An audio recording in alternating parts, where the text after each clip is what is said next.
In the Psalms, we often find what are called imprecatory prayers, where the psalmist asks God to bring judgment on enemies. For example, Psalm chapter 35, 55, 69, 109, etc.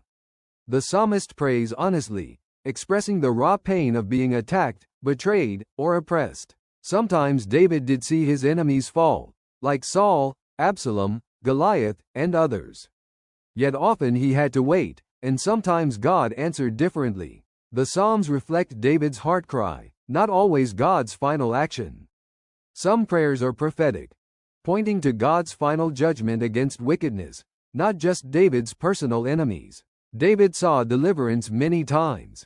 For example, God rescued him from Saul, gave him victory over surrounding nations, and even established him as king after long years of struggle. But not every single enemy fell in the way David might have imagined. Some troubles lasted his whole life. God invites his children to bring their pain honestly before him. Even Jesus on the cross cried out the words of the psalmist. Psalm chapter 22. The psalmist's prayers show us it is okay to pour out our anger, fear, and desire for justice. God is not offended by our honesty. God's children do have the protection and the freedom to cry to him about their pain and enemies.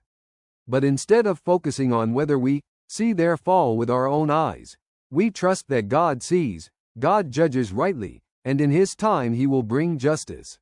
God's children are not called to a failure life in this world. Outwardly, it may look like the wicked prosper and we lose.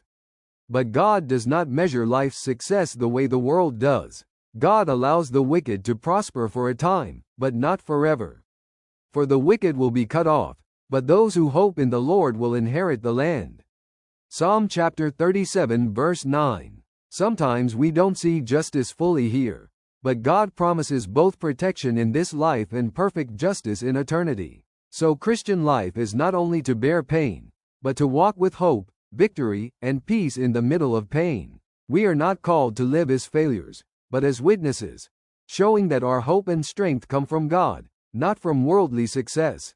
Amen.